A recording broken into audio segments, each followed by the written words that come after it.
ಮತ್ತು 4 ಸಂಧಿಗಳು ಮುಖ್ಯವಾದ ವಿಷಯಗಳನ್ನು ಹೇಳ್ತಕ್ಕಂಥವುಗಳು. ಅದಕ್ಕಾಗಿ ಸ್ವಲ್ಪ ತಿಳಿಯಲಿಕ್ಕೆ ಕಠಿಣ ಆದರೂ ಚಿಂತೆ ಇಲ್ಲ, ಮತ್ತೆ ಮತ್ತೆ ಅವಲೋಕನ ಮಾಡಲಿಕ್ಕೆ ಅವಕಾಶ ಇದೆ. 6 ಪ್ರಮಾಣಗಳನ್ನು ಹೇಳಿದರು. ಪ್ರತ್ಯಕ್ಷ, ಅನುಮಾನ, ಉಪಮಾನ, ಶಬ್ದ, ಅರ್ಥಾಪತ್ತಿ, ಅನುಪಲಬ್ಧಿ ಎನ್ನುವ 6 ಪ್ರಮಾಣಗಳನ್ನು ಈ ಪೂರ್ವದಲ್ಲಿ ಹೇಳಿ, ಪ್ರಮಾಣಗಳೇ ಕರಣಗಳು, ಕರಣಗಳೇ ಪ್ರಮಾಣಗಳು. ಕರಣ ಅಂದರೆ ಬೇರೆ ಅಲ್ಲ, ಪ್ರಮಾಣ ಅಂದರೆ ಬೇರೆ ಅಲ್ಲ. ಕರಣ ಅಂದರೆ ಸಾಧನ ಅಂತ ತಿಳಿಯುವುದಕ್ಕೆ ಸಾಧನ, ಆದರೆ ಯಥಾರ್ಥವಾದದ್ದನ್ನು ತಿಳಿಸಿಕೊಡುವುದಕ್ಕೆ ಪ್ರಮಾಣ ಅಂತೇವೆ. ತಿಳಿಯುವುದಕ್ಕೆ ಸಾಧನವಾದದ್ದನ್ನು ಕರಣ ಅಂತೇವೆ. ಅರ್ಥ ಗೊತ್ತಾಯ್ತೇನೆ?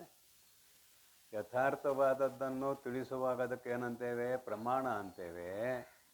ತಿಳಿಸಿಕೊಡುವಾಗ ಕರಣ ಅಂತೇವೆ. ಇಷ್ಟೇ, ಮತ್ತೇನಿಲ್ಲ. ಕರಣ ಅಂದರೂ ಅದೇ ಅರ್ಥ, ಪ್ರಮಾಣ ಅಂದರೂ ಅದೇ ಅರ್ಥ. ಈಗ 6 ಪ್ರಮಾಣಗಳು ಹೇಗಿದಾವು ಅನ್ನೋದನ್ನು ಹೇಳ್ತಾರೆ ನೋಡ್ರಿ. ಪ್ರಮಾಣಗಳ ಹೆಸರು ಹೇಳ್ತಾರೆ. ಮೊದಲ 3ನೇ ನುಡಿ.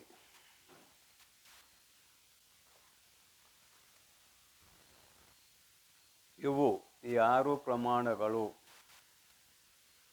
ಅಥವಾ ಮೇಲಿನ ನುಡಿ ಇನ್ನೊಂದಿಷ್ಟು ಓದ ಅಂದರೆ 2ನೇ ನುಡಿ ಓದ್ತೆ ನೋಡ್ರಿ ಬೇಕಾದ್ರೆ. ಮೇಲಿನ ನುಡಿ: ತನಗೆ ಪ್ರತ್ಯಕ್ಷ, ಅನುಮಾನ, ಉಪಮಾನ ಸಂಜನಿಸುವ ಅಭಾವವು ಅರ್ಥಾಪತ್ತಿ ಶಬ್ದವು ಎಂಬಿವು ತಾವು 6 ಪವನಗಳು ಎನಿಪವು ಅನ್ಯವನು ಸಾಧಿಸುವಲ್ಲಿ. ಇಲ್ಲಿ ಏನು ಹೇಳಿದ್ದಾರೆ? 6 ಪ್ರಮಾಣಗಳ ಹೆಸರು ಹೇಳ್ಯಾರಷ್ಟೇ. ಅನ್ಯವನು ಸಾಧಿಸುವಲ್ಲಿ ಇವು ಪ್ರಮಾಣಗಳು. ಏನು ಇದರ ಬಗ್ಗೆ ಚಿಂತನೆ ಆಗಿದೆ. ಅನ್ಯವನು ಅಂದರೆ ಜಗತ್ತನ್ನು ಸಾಧಿಸುವುದು ಅಂದರೆ ಏನು? ನಮಗೇನು ಜಗತ್ತು ಮಾಡೋಕ್ಕೆ ಬರ್ತದ? ಬರೋದಿಲ್ಲ. ಅದು ಪ್ರಾರಬ್ಧ ಕರ್ಮಕ್ಕೆ ಅಧೀನವಾಗಿ ಜಗತ್ತ ನಿರ್ಮಾಣ ಆಗೈತೆ. ಮತ್ತೇನು ಅರ್ಥ ಮಾಡಲಾಯಿತು ನಿನ್ನಿನ ಪ್ರವಚನದಲ್ಲಿ ಅಂತ ಕೇಳಿದ್ರೆ, ಶೂನ್ಯವನ್ನು ಸಂಪಾದನೆ ಮಾಡಿದಂತೆ ಜಗತ್ತು ಇಲ್ಲ ಎಂದು ನಿಶ್ಚಯ ಮಾಡುವುದೇ ಇಲ್ಲಿ ಸಾಧಿಸುವುದು ಅನ್ನೋ ಅರ್ಥವನ್ನು ನಿನ್ನೆಯ ಪ್ರವಚನದಲ್ಲಿ ಕೇಳಿಕೊಂಡು ಬಂದಿದ್ದೇವೆ. 6 ಪ್ರಮಾಣಗಳು. ಈಗ ಅವುಗಳಿಗೆ ಕರಣಗಳನ್ನು ಹೇಳ್ತಾರೆ. ಕರಣ ಅಂದರೂ ಅವೇ, ಪ್ರಮಾಣ ಅಂದರೂ ಅವೇ. ಕರಣಗಳ ಶಬ್ದ ಸ್ವಲ್ಪ ಹೇಳ್ತಾರೆ ನೋಡ್ರಿ ಇಲ್ಲಿ. ಇವು ನೇತ್ರ, ಇದು ಪ್ರತ್ಯಕ್ಷ ಪ್ರಮಾಣ, ನೇತ್ರ. ಧೂಮ, ಅನುಮಿತಿ ಪ್ರಮಾಣಕ್ಕೆ ಪ್ರಮಾಣ, ಅಣುಮಿತಿ ಜ್ಞಾನಕ್ಕೆ ಪ್ರಮಾಣ. ಅನುಮಿತಿ ಅಂದರೆ ಜ್ಞಾನ, ಅನುಮಿತಿ ಜ್ಞಾನಕ್ಕೆ ಪ್ರಮಾಣ ಅಂತ ತಿಳಿಸ್ತೇವೆ. ಯಾವುದು? ಧೂಮ. ಪರ್ವತದಲ್ಲಿ ಧೂಮವನ್ನು ನೋಡಿ ಬೆಂಕಿಯನ್ನು ನಿಶ್ಚಯ ಮಾಡಿದ. ಆ ಬೆಂಕಿಯ ನಿಶ್ಚಯವೇ ಅನುಮಿತಿ ಜ್ಞಾನ. ಅದಕ್ಕೆ ಪ್ರಮಾಣ ಯಾವುದು ಅಂತ ಕರ್ಣ ಅಥವಾ ಪ್ರಮಾಣ ಎರಡೂ ಆಗ್ತದೆ ಇಲ್ಲೇ. ಈಗ ಪ್ರಮಾಣ ಅಂತ ಇಟ್ಕೊಡ್ರಿ. ಧೂಮ ಎಂಥ ಧೂಮ? ಅದು ಧೂಮ ಎಂಥದ್ದು? ಧೂಮ ಎಂಥದ್ದು ನೀನು ಹೇಳಿದ್ದೀನಲ್ಲ. ಪರ್ವತದಲ್ಲಿ ನೋಡಿರೋ ಧೂಮ ಎಂಥದ್ದ? ಹಾಂ, ಕೇಳುವಂಗೆ ಹೇಳ್ರಿ, ನನ್ನ ಕಿವಿ ಹೋಗ್ಯಾವ.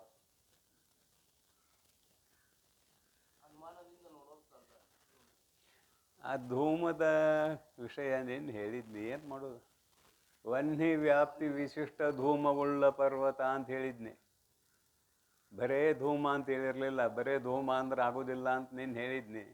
ನಿನ್ನೆ ಹೇಳಿದಿರಿ, ಇವತ್ತು ಹೇಳ್ರಲ್ಲ, ಅದು ನಿನ್ನಿದಾಯಿತು. ವನ್ಹಿ ವ್ಯಾಪ್ತಿ ವಿಶಿಷ್ಟ ಧೂಮ ಪರ್ವತದಲ್ಲಿದೆ ಅನ್ನುವುದು ಇದು ಪರಾಮರ್ಶ. ಈ ಜ್ಞಾನ ಬಂದ ಮೇಲೆ ಅಲ್ಲಿ ಬೆಂಕಿಯ ಜ್ಞಾನ ಬರ್ತದೆ. ಪರ್ವತದಲ್ಲಿ ಅಗ್ನಿ ಇದೆ ಅಥವಾ ವನ್ಹಿ ಇದೆ, ಬೆಂಕಿ ಇದೆ, ಯಾವುದಾರ ಶಬ್ದ ಹೇಳ್ಕೊಳ್ರಿ. ಅದಕ್ಕೆ ಹೇಳಕತ್ತೇನೆ, ಸ್ವಲ್ಪ ಕಠಿಣ. ಇದೇ ಕಠಿಣ. ಮುಂದಿನ ಸಂಧಿ ಅಂತೂ ಇನ್ನೂ ಕಠಿಣ. ನೋಡೋಣ, ಬಿಡಾಕಂತೂ ಬರೋದಿಲ್ಲ. ಪ್ರತ್ಯಕ್ಷ ಪ್ರಮಾಣ ನೇತ್ರ, ಅನುಮಿತಿಗೆ ಪ್ರಮಾಣ ಧೂಮ. ಉಪಮಾನಕ್ಕೆ ಇದು ಉಪಮಿತಿ ಪ್ರಮಾಣಕ್ಕೆ ಯಾವುದು ಪ್ರಮಾಣ ಅಂತ ಕೇಳಿದರೆ ಸಾದೃಶ್ಯ ಜ್ಞಾನ, ಸಾದೃಶ್ಯ. ಆಮೇಲೆ ನಿಷೇಧ ಅಭಾವಕ್ಕೆ ಅನುಪಲಬ್ಧಿ ಪ್ರಮಾಣ. ಅಭಾವಕ್ಕೆ ಪ್ರಮಾಣ ಯಾವುದು? ಅನುಪಲಬ್ಧಿ ಪ್ರಮಾಣ. ನಿಷೇ ಎಲ್ಲಿ ಬಂತಿದ್ದು ಅಭಾವಕ್ಕೆ ಅನುಪಲಬ್ಧಿ ಪ್ರಮಾಣ ಆಯಿತು. ಏನು ಅವಯವ ಪುಷ್ಟಿ ಯಾತಕ್ಕೆ ಅರ್ಥಾಪತ್ತಿ ಪ್ರಮಾಣ ಸ್ಥೌಲ್ಯವನ್ನು ನೋಡಿ ಅವಯವ ಪುಷ್ಟಿಯನ್ನು ನೋಡಿದ. ಅದು ನೋಡಿದ್ದಕ್ಕೆ ಏನು ಮಾಡಿದ, ಉಪಪಾದಕವಾದ ಅನ್ನವನ್ನು ಕಲ್ಪನೆ ಮಾಡಿದ. ಇಲ್ಲಿ ಅರ್ಥಾಪತ್ತಿ ಪ್ರಮಾಣ ಅಂತ ಕರಿತೇವೆ ಇದನ್ನು. ಹೀಗೆ ಇವೆಲ್ಲವೂ ಕೂಡಿ ಏನು ಬರ್ದಾರೆ ನೋಡ್ರಿ ಅಲ್ಲಿ, ಅವಯವ ಪುಷ್ಟಿಯು ಆಪ್ತೋಕ್ತಿಗಳು ಕೂಡಿ. ಆಪ್ತೋಕ್ತಿ ಶಬ್ದ ಪ್ರಮಾಣ ಒಂದು ಉಳಿದತ್ತೆ. ಯಥಾರ್ಥ ಭಕ್ತ ಆಪ್ತಃ, ಇದ್ದದ್ದನ್ನು ಇದ್ದಂತೆ ಹೇಳುವವನು ಆಪ್ತ. ಇವು 6 ಪ್ರಮಾಣಗಳು. ಇವು ಕೂಡಿ ಹವನಿಸಿ. ಹವನಿಸಿ ಅಂದರೆ ಜೋಡಿಸಿ. ಹವನಿಸುವುದು ಅಂದ್ರೆ ಜೋಡಿಸುವುದು. ನೋಡ್ರಿ ಒಂದೊಂದು ಬರೀತಾರೆ. ನೇತ್ರಕ್ಕೆ ವಿಷಯ ಯಾವುದು, ನೇತ್ರ ಪ್ರಮಾಣಕ್ಕೆ ವಿಷಯ ಯಾವುದಂದ್ರೆ ಘಟ. ಧೂಮ, ವನ್ಯ ವ್ಯಾಪ್ತಿ ವಿಶಿಷ್ಟವುಳ್ಳ ಧೂಮ ನೋಡಿರಲ್ಲ, ಅದಕ್ಕೆ ವಿಷಯ ಯಾವುದು ಅಂದರೆ ಬೆಂಕಿ. ಪರ್ವತದಲ್ಲಿ ಬೆಂಕಿಯೂ ಇದೆ ಅಂದರೆ ಅಗ್ನಿಯುಳ್ಳದ್ದು ಪರ್ವತ ಅಂತ ಅಭಿಪ್ರಾಯ ಆಯಿತು. ಮುಂದೆ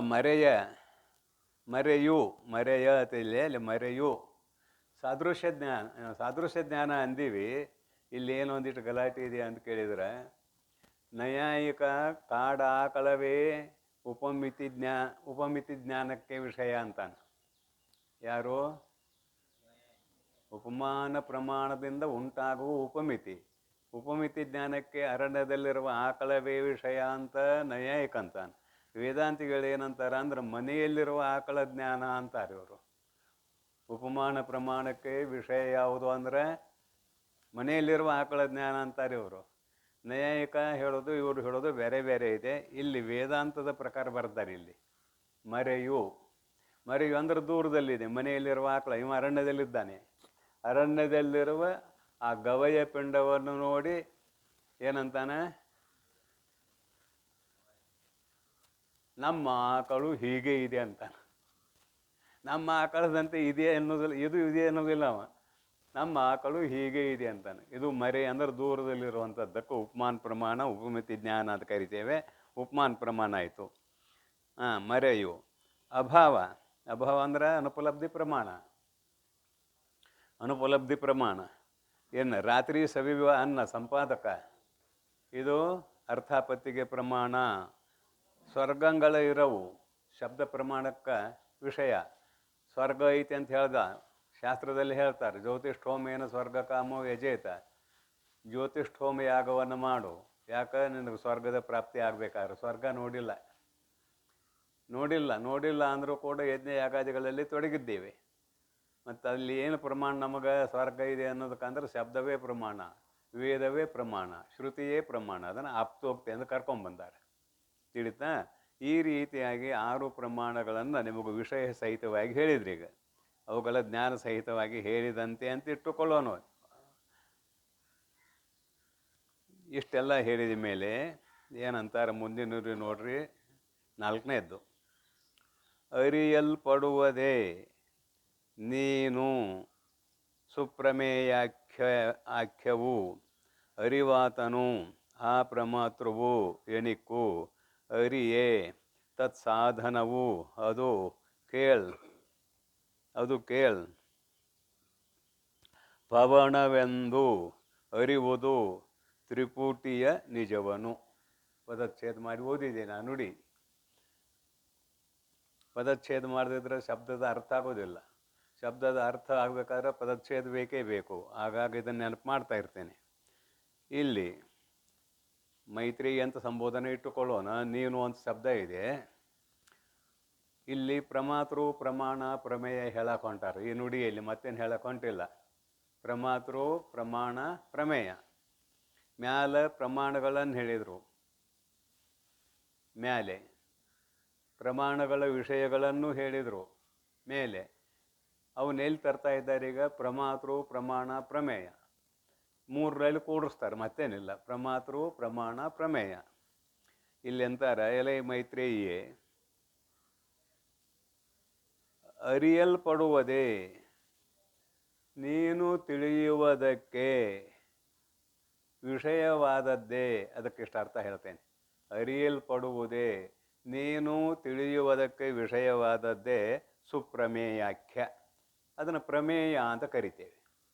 ಮೂರು ಅದಾವ, ಮತ್ತೇನು ಬಾಳಿಲ್ಲ. ಪ್ರಮಾತೃ, ಪ್ರಮಾಣ, ಪ್ರಮೇಯ. ನಾವು ಯಾವುದನ್ನು ತಿಳಿಯುತ್ತೇವೆಯೋ ಅದು ಪ್ರಮೇಯ ಅಂತ ಕರೆಸ್ಕೊಳ್ತದೆ. ಯಾವ ವಿಷಯವನ್ನು ವಿಷಯವೇ ಇಲ್ಲಿ ಪ್ರಮೇಯ. ಇನ್ನೋಡು ಸರಳೀಕರಣ ಮಾಡೋದಾದ್ರೆ ವಿಷಯವೂ ಪ್ರಮೇಯ. ಆ ವಿಷಯದ ಜ್ಞಾನಕ್ಕೆ ಪ್ರಮಾ ಅಂತ ಕರಿತೇವೆ.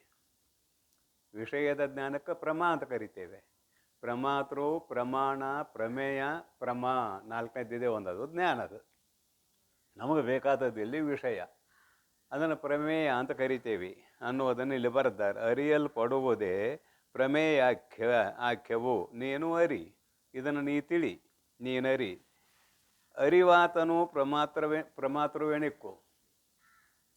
ಯಾರು ಅರಿತಾರ ಅವರಿಗೆ ಪ್ರಮಾತೃ ಅಂತ ಕರೀತಾರೆ. ಪ್ರಮಾತೃ ಹೆಸರಷ್ಟೇ, ಇಲ್ಲಿ ತಿಳಿಯುವವನು ಪ್ರಮಾತೃ. ಪ್ರಮಾತೃವು ಏನಿಕ್ಕು? ಅರಿಯೇ. ಈ ಶಬ್ದಕ್ಕೆ ತಿಳಿಯುವುದಕ್ಕೋಸ್ಕರ, ಅರಿಯೇ ತಿಳಿಯುವುದರ ಸಲುವಾಗಿ ಅಥವಾ ತಿಳಿಯುವುದಕ್ಕೋಸ್ಕರ. ತತ್ ಸಾಧನ ಬದುಕೇಳ್ ಮಾನವೆಂದು. ತಿಳಿಯುವುದಕ್ಕೆ ಯಾವುದು ಸಾಧನ ಅಂದರೆ ಕರಣವಾಗಿದೆಯೋ ಅದನ್ನೇ ಪ್ರಮಾಣವೆಂದು ಕರೆಯುತ್ತೇವೆ. ಮಾನ ಶಬ್ದ ಪ್ರಮಾಣ ಅಂತ ಹೇಳ್ತದೆ. ತಿಳಿಯುವುದಕ್ಕೆ ಸಾಧನ ಅಂತೇನು ಬರ್ತಾರಲ್ಲ, ನಿನ್ನ ಹೇಳಿದ್ದೀನಿ. ಸಾಧನ ಅಂದ್ರೆ ಕರಣ. ರೂಪವನ್ನು ನೋಡುವುದಕ್ಕೆ ಕಣ್ಣು ಬೇಕು.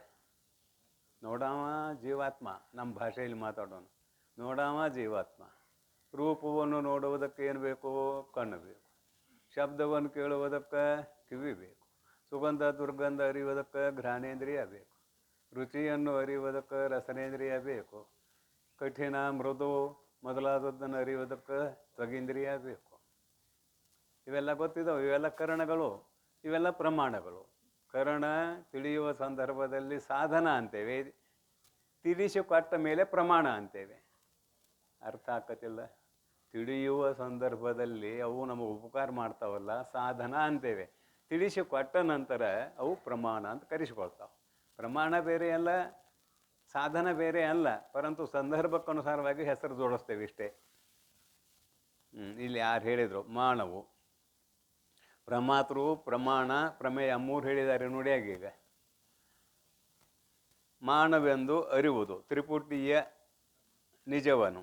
ಇಲ್ಲಿ ಅರಿಯೇ ಅಂದ್ರೆ ತಿಳಿಯುವುದಕ್ಕೋಸ್ಕರ ಅಂದಿದ್ದೇನೆ. ಅರಿಯೇ ತಿಳಿಯುವುದಕ್ಕೋಸ್ಕರ. ತತ್ ಸಾಧನವದು, ಆ ಸಾಧನವು ಕೇಳ್ ಮಾನವೆಂದು. ಮಾನವೆಂದಂದ್ರೆ ಮಾನವು ಎಂದು ಅಂದರೆ ಪ್ರಮಾಣವು ಎಂದು. ಅರಿವುದು ತ್ರಿಪುಟಿಯ ನಿಜವನು. ಇವುಗಳಿಂದ ಕೂಡಿ ತ್ರಿಪುಟಿಯ ನಿಜವನು ಅರಿವುದು.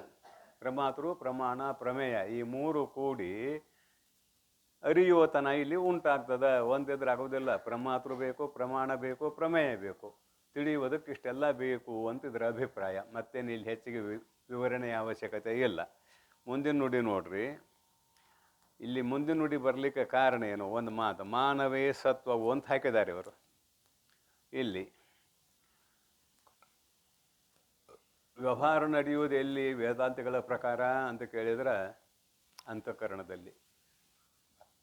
ವ್ಯವಹಾರ ನಡೆಯೋದು ಅಂತಃಕರಣದಲ್ಲಿ, ಅಂದರೆ ಜ್ಞಾನ ಆಗೋದೆಲ್ಲ ಅಂತಃಕರಣದಲ್ಲಿ. ಹೊರಗೆ ಜ್ಞಾನ ಆಗೋದಿಲ್ಲ. ಪದಾರ್ಥ ಹೊರಗಿದೆ, ಆದರೆ ಜ್ಞಾನ ಆಗೋದೇ ಇಲ್ಲ ಅಂತ ಕೇಳಿದರೆ ಅಂತಃಕರಣದಲ್ಲಿ. ವಿಚಾರ ಸಾಗರದ ಓದ್ದವ್ರಿಗೆ ಇದು ಗೊತ್ತಾಗ್ತದೆ. ವಿಚಾರ ಸಾಗರ ಓದಿದ್ರೆ ಗೊತ್ತಾಗೋದಿಲ್ಲ. ಅಲ್ಲಿ ಹೋಗೋದು ಬ್ಯಾಡಿಗೆ ನಾವು. ಯಾಕಂದ್ರೆ ಇದು ಇಲ್ಲೇ ಉಳಿತೈತಿ, ಅಲ್ಲಿ ಹೋದ್ವಿ ಅಂದ್ರೆ ಮತ್ತೆ ಬೇರೆ ಆಕೈತಿ ಮುಖ. ವಿಚಾರ ಸಾಗರದ ಸುಮ್ಮನೆ ನೆನಪು ಮಾಡಿದ್ದೀನಿ. ಜ್ಞಾನ ಒಳಗಾಕತಿ, ವಿಷಯ ಹೊರಗತಿ. ಇಷ್ಟ. ಹಗ್ಗದ ಜ್ಞಾನದಿಂದ ರಜ್ಜು ಬಾಧಿಸಿಕೊಂಡು ಹೋಯಿತು, ಇದು ಸರ್ಪ ಬಾಧಿಸ್ಕೊಂಡು ಹೋಯಿತು. ಆದರೆ ಅದರ ಜ್ಞಾನಕ್ಕೆ ಬಾಧ ಬರಲಿಲ್ಲ. ಸರ್ಪದ ಜ್ಞಾನಕ್ಕೆ ಬಾಧ ಬರಲಿಲ್ಲ, ಯಾಕಂದ್ರೆ ಅದು ಒಳಗತ್ತೆ. ಅದು ವಿಚಾರ ಸಾಗರದಲ್ಲಿ ಗಲಾಟೆ ಇದೆ, ಅದಕ್ಕೆ ಬೇಡ. ಇಲ್ಲಿ ಏನು ತೊಗೊಂಡಿದ್ದೇವೆ ಅಂದ್ರೆ ತಿಳಿಯುವುದಕ್ಕೆ ವಿಷಯವಾದ ಪದಾರ್ಥಗಳು ಹೊರಗೆ ಇವೆ, ಜ್ಞಾನವು ಒಳಗೆ ಇದೆ. ಅಂದ್ರೆ ಎಲ್ಲ ವ್ಯವಹಾರ ಎಲ್ಲಿ ನಡೆದಂಗೆ ಆಯಿತು? ಜ್ಞಾನ ಇದ್ದಲ್ಲೇ ವ್ಯವಹಾರ. ಜಡ ಪದಾರ್ಥಗಳಲ್ಲಿ ವ್ಯವಹಾರ ಇಲ್ಲ. ಇಷ್ಟು ನಾವು ಮನಸ್ಸಿಗೆ ತಂದುಕೊಳ್ಳೋಣ. ಮೊದಲ ಹಾಗಾದರೆ ವ್ಯವಹಾರ ನಡೆಯಬೇಕಾದರೆ ನಿರ್ಗುಣ ನಿರಾಕಾರ ಚೇತನದಲ್ಲಿ ನಡೆಯೋದಿಲ್ಲ, ಜಡವಾದ ಜಗತ್ತಿನ ಪದಾರ್ಥಗಳಲ್ಲಿಯೂ ನಡೆಯೋದಿಲ್ಲ. ಮತ್ತು ವ್ಯವಹಾರ ನಡೆಯುವುದು ಎಲ್ಲಿ ಅಂತ ಕೇಳಿದರೆ ಪ್ರಕೃತಿಯಲ್ಲಿ, ಅಂತಃಕರಣದಲ್ಲಿ. ಅಲ್ಲಿ ಗುಣಗಳು, ಅವನು ಪ್ರಶ್ನೆ ಏನು ಮಾಡಿದಾನ, ನಿಮ್ಮ ಸ್ವರೂಪದಲ್ಲಿ ಗುಣಗಳೇ ಇಲ್ಲ ಅಂದರೆ ಚೇತನದಲ್ಲಿ ಗುಣಗಳೇ ಇಲ್ಲ, ಮತ್ತು ವ್ಯವಹಾರ ಹಂಗೆ ನಡೀತದೆ ಅಂದ್ರೆ ಅವನ ಬುದ್ಧಿಗೆ ತೋಚಿದಂತೆ ಅವನು ಪ್ರಶ್ನೆ ಮಾಡ್ಯ. ಅವಾಗ ಉತ್ತರ ಕೊಡ್ತಾ ಇದ್ದಾರೆ. ಇಲ್ಲಿ ಸತ್ವಗುಣ, ರಜೋಗುಣ, ತಮೋಗುಣ ಇದೆ ಅಂತ ಈ ನುಡಿಯಲ್ಲಿ ಉತ್ತರ ಕೊಡ್ತಾ ಇದ್ದಾರೆ. ಮತ್ತೇನಿಲ್ಲ. ಪ್ರಮಾತೃ, ಪ್ರಮಾಣ, ಪ್ರಮೇಯ ಈ ಮೂರರಲ್ಲಿ ಗುಣಗಳು ಇವೆ ಅಂತ ಈ ನುಡಿಯಲ್ಲಿ ಉತ್ತರ ಕೊಡ್ತಾರೆ. ಇದರ ಅಭಿಪ್ರಾಯ ಮೊದಲು ತಲೆಯಾಗಿ ಬಂದ್ರೆ ಸುಲಭವಾಗಿ ತಿಳಿತದ ಅಂತ ಮತ್ತೇನಿಲ್ಲ. ವ್ಯವಹಾರ ನಡೆಯುವುದಿಲ್ಲ ಅಂತೇಳಿ ನಾನು ಅಂತಃಕರಣದಲ್ಲಿ ಕರ್ತಾರಂತ ಅದನ್ನ ಹೊರಗೆ ನೋಡಕತ್ತೇವೆ ಬಿಡ್ರಿ. ನೀವು ನೋಡೋದು ಹೊರಗೆ, ಆದ್ರೆ ನಡೆಯೋದು ಮಾತ್ರ ಒಳಗೆ. ಕನಸಿನ್ಯಾಗ ಅಂತಃಕರಣ ಐತಿ, ವ್ಯವಹಾರ ನಡೆದೈತಿ. ಹೊರಗಿನ ಪದಾರ್ಥ ಯಾವೂ ಇಲ್ಲ ಇಲ್ಲಿ. ಎಲ್ಲ ತಾನೇ ಕಲ್ಪನೆ ಮಾಡ್ಕೊಂಡಿದ್ದಾನೆ, ತಾನೇ ಎಲ್ಲ ನಡೆಸ್ತಾ ಇದ್ದಾನೆ. ನಿದ್ರೆ ಹೆಚ್ಚೈತಿ, ಅಲ್ಲಿ ಪ್ರಕೃತಿ ಇಲ್ಲ, ಅಲ್ಲಿ ವ್ಯವಹಾರನೂ ಇಲ್ಲ. ಮತ್ತು ಜಡ ಜಗತ್ತಿನಲ್ಲಿ ಇವು ತಟಸ್ಥ ಆತಂದು ವ್ಯವಹಾರ ಇಲ್ಲ. ಜಡ ಜಗತ್ತಿನಲ್ಲಿ ಎಲ್ಲಿ ಏನು ವ್ಯವಹಾರ ಇದೆ? ಇಲ್ಲ. ಮನಸ್ಸು ಜಾಗೃತ ಆದರೆ ವ್ಯವಹಾರ ಇನ್ನೂ ಸುಲಭ. ಮನಸ್ಸು ಜಾಗೃತ ಆದರೆ ವ್ಯವಹಾರ. ಮನ ಏವ ಮನುಷ್ಯಾಣಂ ಕಾರಣಂ ಬಂಧ ಮೋಕ್ಷಯೋ ಬಂಧಾಯ ವಿಷಯಾಸಕ್ತಂ ಮುಕ್ತೈ ನಿರ್ವಿಷಯಂ ಸ್ಮೃತಂ. ಸುಮ್ಮನೆ ನೆನಪಿಗೆ ಇವೆಲ್ಲ ಹಿಂದೆ ಬಂದು ಹೋಗ್ಯಾವ, ನೆನಪಿಗೆ. ಹಂಗಾರೆ ಇಲ್ಲಿ ವ್ಯವಹಾರ ನಡೆಯಬೇಕಾದ್ರೆ ಏನು ಬೇಕಾಯಿತು? ಶುದ್ಧ ಚೇತನದಲ್ಲಿ ನಡೆಯೋದಿಲ್ಲ. ಅದಕ್ಕೆ ನಾವು ಹೇಳ್ತೇವೆ, ಪ್ರಕೃತಿಯಲ್ಲಿರುವಂತಹ ಗುಣಗಳನ್ನು ಚಿದಾಭಾಸನಲ್ಲಿ ಆರೋಪ ಮಾಡ್ತೇವೆ, ಮತ್ತೇನಿಲ್ಲ. ಗುಣಗಳೆಲ್ಲ ಪ್ರಕೃತಿಯಲ್ಲಿದ್ದಾವೆ. ನಮ್ಮ ಚಿದಾಭಾಸನಲ್ಲಿ ಆರೋಪ ಮಾಡಿದಾಗ ಅವನು ಪ್ರಮಾತ್ರ ಆಗ್ಯಾನಿಗೆ. ಮತ್ತು ಅವನಿಗೆ ಆರೋಪ ಮಾಡದೆ ಹೋರೋ ಪ್ರಮಾತ್ರ ಆಗೋದಿಲ್ಲ. ಅವನು ಪರಸ್ಪರ ಅಲ್ಲಿ ಅನ್ಯೋನ್ಯಾಧ್ಯಾಸ ಅನ್ನೋ ಶಬ್ದವನ್ನು ಬಳಸ್ಕೊಂಡು ಬಂದೇವಲ್ಲ, ಅದನ್ನು ಅನ್ವಯ ಮಾಡಬೇಕಿಲ್ಲಿ. ಅಂತಃಕರಣದ ಧರ್ಮಗಳನ್ನು ಆತ್ಮನಲ್ಲಿ, ಆತ್ಮನ ಸಂಬಂಧವನ್ನು ಅಂತಃಕರಣದಲ್ಲಿ ಪರಸ್ಪರ ಆರೋಪ ಮಾಡೋದು. ಅಂತಃಕರಣದಲ್ಲಿ ಆತ್ಮನನ್ನು ಆರೋಪ ಮಾಡೋದಲ್ಲ, ಆತ್ಮನ ಸಂಬಂಧ ಆರೋಪ ಮಾಡೋದು. ಮೊದಲು ಬಂದತ್ತಿಲ್ಲ ಇದು. ಆತ್ಮನನ್ನು ಆರೋಪ ಮಾಡಿದರೆ ಏನಾಗ್ತೈತಿ? ಇಂದ್ರಿಯಾದಿಗಳಲ್ಲಿ, ಮನಬುದ್ಧಿಯಾದಿಗಳಲ್ಲಿ ಆತ್ಮನನ್ನು ಆರೋಪ ಮಾಡಿದ್ರೆ ಏನಾಗ್ತದೆ? ಇಂದ್ರಿಯಾದಿಗಳನ್ನು, ಮನಬುದ್ಧಿಯಾದಿಗಳನ್ನು ಆತ್ಮನಲ್ಲಿ ಆರೋಪ ಮಾಡಕ್ಕೆ ಬರ್ತದೆ. ಆದರೆ ಆತ್ಮನನ್ನು ಇಂದ್ರಿಯಾದಿಗಳಲ್ಲಿ, ಬುದ್ಧಿಯಾದಿಗಳಲ್ಲಿ ಆರೋಪ ಮಾಡಲಿಕ್ಕೆ ಬರೋದಿಲ್ಲ. ಅವನ ಸಂಬಂಧವನ್ನು ಆರೋಪ ಮಾಡ್ತಾನೆ. ಅದು ಕಲ್ಪಿತ ತಾದಾತ್ಮ್ಯ ಸಂಬಂಧ, ಮತ್ತು ಬೇರೆ ಸಂಬಂಧ ಅಲ್ಲ. ಯಾಕಂದ್ರೆ ಅವ ನಿರ್ಗುಣ ನಿರಾಕಾರ ಇದ್ದಾನೆ, ಅವನಿಗೆ ಸಂಬಂಧ ಘಟಿಸೋದಿಲ್ಲ. ಆಕಾಶಕ್ಕೆ ಯಾವ್ದಾದ್ರು ಸಂಬಂಧ ಹೇಳ್ತೀರಿ? ಆಕಾಶಕ್ಕೆ ಸಂಬಂಧ ಹೇಳಕ್ಕೆ ಬರೋದಿಲ್ಲ. ಮತ್ತು ಆಕಾಶಕ್ಕೂ ಆಕಾಶವಾಗಿರೋ ಆತ್ಮನ ಸಂಬಂಧ ಅನಾತ್ಮದಲ್ಲಿ ಇದೆ ಅಂತ ಹೇಳ್ತೇವಲ್ಲ, ಮತ್ತು ಸಂಬಂಧ ಎರಡರಾಗ ಇರ್ತದೆ ಅಂತ ಈ ಪೂರ್ವದಲ್ಲಿ ಆಗಿದೆ. ಸಂಯೋಗ ಸಂಬಂಧ ಆಗಲಿ, ಸಮವಾಯ ಸಂಬಂಧ ಆಗಲಿ, ಯಾವುದಾರ ಆಗಲಿ ಸಂಬಂಧ, ಭಾಳ ಸಂಬಂಧ ಹೇಳ್ತಾರೆ, ಅವೆಲ್ಲ ಬೇಡ. ಈಗ ಇಲ್ಲಿ ನಮಗೆ ಬೇಕಾದದ್ದೇನು? ಆತ್ಮನ ಕಲ್ಪಿತ ತಾದಾತ್ಮ್ಯ ಸಂಬಂಧ ಹೇಳಬೇಕಲ್ಲದೆ ಆತ್ಮನ ಸಂಬಂಧವನ್ನು ನೇರವಾಗಿ ಹೇಳಲಿಕ್ಕೆ ಬರುವುದಿಲ್ಲ. ಆತ್ಮನ ಕಲ್ಪಿತ ತಾದಾತ್ಮ್ಯ ಸಂಬಂಧದ ಆರೋಪ ಮನಬುದ್ಧಿಯಾದಿಗಳಲ್ಲಿ ಆಗಿದೆ. ಆರೋಪ ಆದದ್ದು ಮಿಥ್ಯ, ಅಧ್ಯಸ್ಥವಾದದ್ದು ಸತ್ಯ, ಅಧಿಷ್ಠಾನ ಸತ್ಯ, ಆರೋಪ ಆದದ್ದು ಮಿಥ್ಯೆ. ಒಂದು ವೇಳೆ ನೀವು ಆತ್ಮನ ಆರೋಪ ಹೇಳಿದ್ರೆ ಆತ್ಮ ಅನಿತ್ಯ ಆಗಬೇಕಾಗ್ತದೆ. ಏನು ಆತ್ಮನ ಸಂಬಂಧ ಹೇಳ್ತೇವೆ ಅಂದ್ರೆ ಸಂಬಂಧ ಹೇಳಕ್ಕೆ ಬರೋದಿಲ್ಲ. ಅದಕ್ಕೆ ಕಲ್ಪಿತ ತಾದಾತ್ಮ್ಯ ಸಂಬಂಧ ಆರೋಪ ಮಾಡ್ತೇವೆ. ಕಲ್ಪಿತ ತಾದಾತ್ಮ್ಯ ಸಂಬಂಧ ಸುಳ್ಳು ಅಂತ ಒಪ್ಕೋತೇವೆ. ಹಗ್ಗದಲ್ಲಿ ತೋರುವ ಹಾವು ಹೇಗೆ ಸುಳ್ಳು, ಹಾಗೆ ಆತ್ಮನ ಕಲ್ಪಿತ ತಾದಾತ್ಮ್ಯ ಸಂಬಂಧ ಎಲ್ಲಿ ಇಂದ್ರಿಯಾದಿಗಳಲ್ಲಿ ಇದೆಯಲ್ಲ, ಅದು ಸುಳ್ಳು ಅಂತ ಹೇಳ್ತೇವೆ. ನಮಗೇನು ಬಾಧಕ ಇಲ್ಲ. ಈ ಸ್ವರೂಪ, ಇಂದ್ರಿಯಾದಿಗಳ ಸ್ವರೂಪವನ್ನು ಆತ್ಮನಲ್ಲಿ ಹೇಳ್ತೇವೆ, ಅವು ಸುಳ್ಳು ಅಂತ ನಿಶ್ಚಯ ಮಾಡ್ತೇವೆ. ಆರೋಪ ಮಾಡೋದು ಒಂದಿಟ್ಟು ಗೊತ್ತಾಯ್ತಿಲ್ಲ. ಆತ್ಮನ ಆರೋಪ ಮಾಡಬೇಕಾದ್ರೆ ಅವನ ಕಲ್ಪಿತ ತಾದಾತ್ಮ್ಯ ಸಂಬಂಧದ ಆರೋಪ ಅನಾತ್ಮದಲ್ಲಿ ಮಾಡಬೇಕು. ಅನಾತ್ಮ ಅಂದರೆ ಇವೆಲ್ಲ ಮನ, ಬುದ್ಧಿ, ಚಿತ್ತು, ಅಹಂಕಾರ, ಇಂದ್ರಿಯಗಳು. ಇನ್ನು ಅನಾತ್ಮದ ಆರೋಪ ಆತ್ಮನಲ್ಲಿ ಮಾಡಬೇಕಾದ್ರೆ ಸ್ವರೂಪವನ್ನೇ ಸಂಬಂಧ ಅಲ್ಲಿ ಇಲ್ಲಿ ಅನಾತ್ಮ ಪದಾರ್ಥಗಳ ಸ್ವರೂಪವನ್ನೇ ಅಲ್ಲಿ ಆರೋಪ ಮಾಡಬೇಕು. ಇಷ್ಟು ನೆನಪುಕೊಳ್ಳೋದು ನಾವು ಮುಂದೆ ನುಡಿಗೆ ಹೋಗ್ತೇನೆ. ಇಲ್ಲಿ 3 ಗುಣಗಳನ್ನು ಹೇಳ್ತಾರೆ ನೋಡ್ರಿ, ಅದ್ರ ಬಗ್ಗೆ ನೋಡೋಣ ಈಗ. ಮಾನವೇ ಸತ್ವವು, ಇಲ್ಲಿ ಪ್ರಮಾಣ, ಇದು ಮೊದಲು ಓದ್ಬಿಡ್ತೇನೆ. ಮಾನವೇ ಸತ್ವವು ಅಂದ್ರೆ ಪ್ರಮಾಣವೇ ಸತ್ವ ಗುಣವುಳ್ಳದ್ದು. ಆ ಮೇಯವೇ ತಮವದು, ಮ್ಯಾಲ ಪ್ರಮೇಯ ಅಂತ ಏನು ಹೇಳ್ಕೊಂಬಂದ್ರಲ್ಲ ವಿಷಯ, ಪ್ರಮೇಯ ಅಂದ್ರೆ ವಿಷಯ, ಅದು ತಮವದು, ಅದು ತಮೋಗುಣ ಅನ್ವಿತವಾದದ್ದು. ಮಾನಿನಿ, ಮಾನವುಳ್ಳವಳೇ, ಇದರ ಬಗ್ಗೆ ಸಾಕಷ್ಟು ಸಲ ಆಗಿ ಹೋಗಿದೆ, ಮತ್ತೆ ಮತ್ತೆ ಬೇಡ. ಮಾನಿನಿ, ಸತ್ವರಜಂಗಳು ತಾನು ಹೊಂದಿದ ನೆಲೆ ಮಾತೃವು. ಸತ್ಗುಣ ಮತ್ತು ರಜೋಗುಣ ಕೂಡಿದ್ದೇ ಪ್ರಮಾತೃ.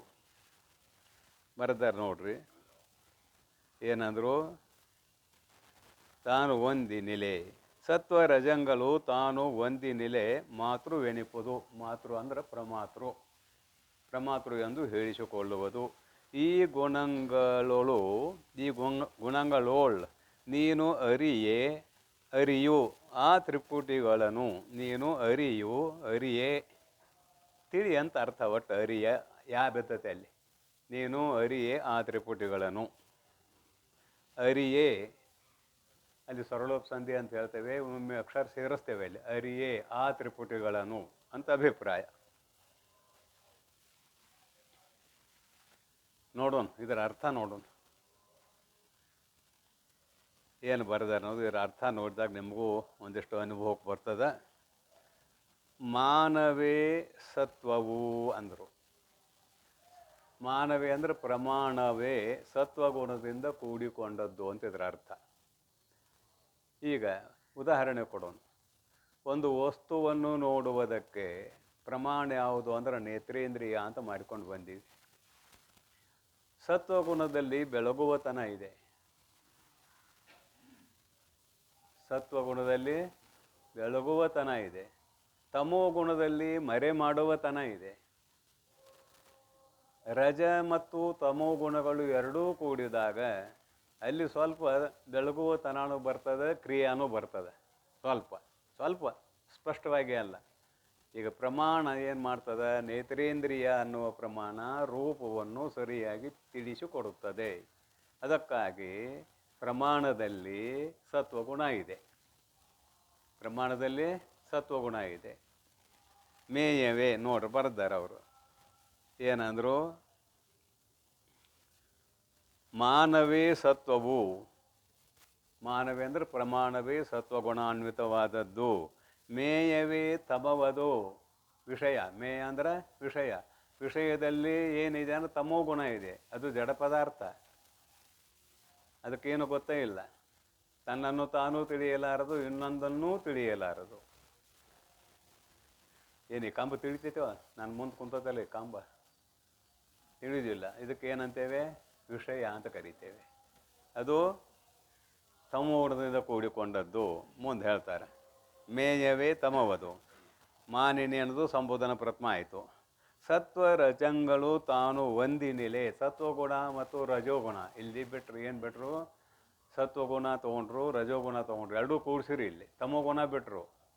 ಸತ್ವ ರಜಂಗಳು ತಾನು ಒಂದಿನಿಲೆ, ಸತ್ವ ಮತ್ತು ರಜೋಗುಣಗಳು ಕೂಡಿದ್ದೇ ಆದರೆ, ಇಲ್ಲಿ ರಜೋಗುಣ ಸತ್ವಗುಣ ಕೂಡಿದಾಗ ಏನಾಗ್ತದೆ ಅಂತ ಕೇಳಿದ್ರೆ ಮಾತೃವೆನಿಪುದು, ಪ್ರಮಾತೃ ಎಂದು ಕರೆಯಿಸಿಕೊಳ್ಳುತ್ತಾನೆ. ಈಗ ಪ್ರಮಾತೃ ತಿಳಿತಾನ, ಸತ್ವಗುಣ ಇದೆ, ಮತ್ತು ತಿಳಿಯುವ ಕ್ರಿಯಾನೂ ಮಾಡ್ತಾನೆ, ಅಂದ್ರೆ ಹೋಗ್ತಾನ ಅಂತ ಅಭಿಪ್ರಾಯ. ಇಲ್ಲಿ ರಜೋಗುಣ ಹೋಗ್ತಾನಂತ ಹೇಳ್ತದೆ. ಬರೀ ಕುಳಿತಲ್ಲೇ ತಿಳಿತಾನಂತ ಅಷ್ಟೇ ಅಲ್ಲ, ಹೋಗುತ್ತಾನೆ ಅಂತ ಹೇಳಬೇಕೀಗ ನಾವು. ಇದು ಯಾಕಂದ್ರೆ ರಜೋಗುಣ ಕೂಡಿಸಿದ್ದಾರೆ. ಮನುಷ್ಯ ಏನ ತಿಳಿಯಬೇಕಾದರೂ ಗುರುವಿನ ಬಳಿಗೆ ಬರಬೇಕು, ಜ್ಞಾನ ಬರಬೇಕಾದ್ರೂ ಸಾಲಿಗೆ ಹೋಗಬೇಕು. ಮನ್ಯಾಗ ಒಂದು ಸಾಲಿ ಕಲಿಯೋಕ್ಕಾಗತ್ತೇನೆ. ಇಲ್ಲಿ ಮುಖ್ಯವಾಗಿ ಆತ್ಮನನ್ನು ತಿಳಿಯುವ ವಿಷಯ ಇದೆ. ಮುಖ್ಯವಾಗಿ ಜಗತ್ತಿನ ಯಾಥಾತ್ವವನ್ನೂ ಕೂಡ ತಿಳಿಯುವ ತನ ಇವನಿಗೆ ಬೇಕು. ಜಗತ್ತಿನ ಯಥಾರ್ಥವಾದ ಸ್ವರೂಪವನ್ನು ತಿಳಿಸಿಕೊಡುವವರೂ ಗುರುಗಳೇ. ನಮ್ಮ ನಿಮ್ಮ ಸ್ವರೂಪವಾಗಿರುವ ಆತ್ಮತತ್ವವನ್ನು ತಿಳಿಸಿಕೊಡುವವರು ಗುರುಗಳೇ. ತಿಳಿದುಕೊಳ್ಳೋರು ನಾವ ಬಿಡು, ಆದ್ರೆ ತಿಳಿಸಿಕೊಡವ ಬೇಕಲ್ಲ. ತಿಳಿಸಿಕೊಡುವವನು ಒಬ್ಬನು ಬೇಕು ಅಂತ ಅಂಗೀಕಾರ ಮಾಡಿದಾಗ ಅವನು ನಮ್ಮ ಬಳಿಗೆ ಬರಬೇಕು, ನಾವು ಅವನ ಬಳಿಗೆ ಹೋಗಬೇಕು? ಅವರ ನಮ್ಮ ಬಳಿಗೆ ಬರ್ಬೇಕಾ?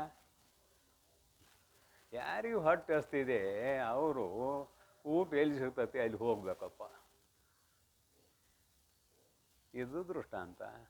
ಮತ್ತು ನಿನಗೆ ತಿಳಿಯುವ ಹಸಿವೆ ಇದ್ದರೆ ಅದನ್ನು ನೀಡುವ ಯೋಗ್ಯತೆ ಯಾರಲ್ಲಿ ಇದೆಯೋ ಅವರ ಬಳಿಗೆ ನೀನು ಹೋಗಬೇಕು. ಅಂದ್ರೆ ಇಲ್ಲಿ ಪ್ರಮಾತೃವಿನಲ್ಲಿ ತಿಳಿಯುವ ತನಾನು ಇದೆ, ಕ್ರಿಯಾನೂ ಇದೆ, ಹೋಗುವ ಕ್ರಿಯಾನೂ ಇದೆ ಅಂತ ಇದರ ಅಭಿಪ್ರಾಯ, ಮತ್ತೇನಲ್ಲ. ಪ್ರಮಾತೃ, ಪ್ರಮಾಣ, ಪ್ರಮೇಯ 3 ಗುಣಗಳನ್ನು ಹೇಳಿದ್ರು ಇಲ್ಲಿ. ಪ್ರಮೇಯಕ್ಕೆ ಕೇವಲ ತಮೋ ಗುಣ ಹೇಳಿದರು, ಪ್ರಮಾಣಕ್ಕೆ ಕೇವಲ ಸತ್ವಗುಣ ಹೇಳಿದರು, ಪ್ರಮಾತೃವಿಗೆ ಸತ್ವಗುಣ ಮಿಶ್ರಿತ ರಜೋಗುಣ ಅಥವಾ ರಜೋಗುಣ ಮಿಶ್ರಿತ ಸತ್ವಗುಣ ಹೇಳಿದರು. ಈ ರೀತಿಯಾಗಿ 3 ಗುಣಗಳು ಕೂಡಿದಲ್ಲಿ ವ್ಯವಹಾರ ನಡೆಯುತ್ತದೆ ಅಂತ ವ್ಯಾಖ್ಯಾನ ನಡೆದಿದೆ. ನೋಡ್ರಿ, ಮಾನವೇ ಸತ್ವವು ಮೇಯವೇ ತಮವದು ಮಾನಿನಿ ಸತ್ವರಜಂಗಳು ತಾನು ಒಂದಿನಿಲೆ ಮಾತೃವೆನಿಪುದು.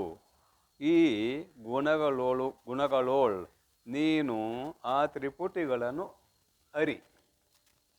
ಈ 3 ಗುಣಗಳಿಂದ ಅಂದ್ರೆ ಸತ್ವಗುಣ, ರಜೋಗುಣ, ತಮೋ ಗುಣಗಳು ಎಲ್ಲಿವೆಯೋ ಅಲ್ಲಿ ತ್ರಿಪುಟಿ ವ್ಯವಹಾರ ಇದೆ. ಪ್ರಮಾತೃ, ಪ್ರಮಾಣ, ಪ್ರಮೇಯ ತ್ರಿಪುಟಿ ವ್ಯವಹಾರ ಅಂದ್ರೆ ಮತ್ತೇನಿಲ್ಲ. ಸತ್ವಗುಣ, ರಜೋಗುಣ, ತಮೋ ಗುಣ ಇದ್ದಲ್ಲಿ ತ್ರಿಪುಟಿ ವ್ಯವಹಾರ ಇದೆ ಅಂದ್ರೆ ಇನ್ನೊಂದೀಟು ಒಳಗೆ ಹೋಗ್ರಿ. ಎಲ್ಲಿ ಪ್ರಕೃತಿ ಇದೆಯೋ ಅಲ್ಲಿ ವ್ಯವಹಾರ ಇದೆ. ಪ್ರಕೃತಿ ಅಂದ್ರೆ ಅಂತಃಕರಣಕ್ಕೆ ಬರ್ರಿ. ಈಗ ಪ್ರಕೃತಿ ಅಂದ್ರೆ ಅಂತಃಕರಣ. 9 ಗುಣ ಹೇಳ್ತೇವೆ ನಾವು. ಎಲ್ಲಿದ್ದಾವ ಅಂತ ಹೇಳ್ತೇವೆ? ನೈಯಾಯಿಕರು ಆತ್ಮನಲ್ಲಿದ್ದಾವ ಅಂತ ಹೇಳ್ತಾರೆ, ನಾವು ಪ್ರಕೃತಿಯಲ್ಲಿದ್ದಾವ ಅಂತ ಹೇಳ್ತೇವೆ. ಯಾವುವು? ಬುದ್ಧಿ, ಸುಖ, ದುಃಖ, ಇಚ್ಛಾ, ದ್ವೇಷ, ಪ್ರಯತ್ನ, ಧರ್ಮ, ಅಧರ್ಮ, ಸಂಸ್ಕಾರ. ಇವು 9 ಗುಣ. ಇವು 9 ಗುಣ ಆತ್ಮನಲ್ಲಿದ್ದಾವೆ ಅಂತ ನೈಯಾಯಿಕ ಹೇಳ್ತಾನೆ. ಬುದ್ಧಿ ಅಂದ್ರೆ ಜ್ಞಾನ. ಬುದ್ಧಿ ಆರಂಭ ಮಾಡಿದೀವಲ್ಲ, ಬುದ್ಧಿ, ಸುಖ, ದುಃಖ ಅಂತ.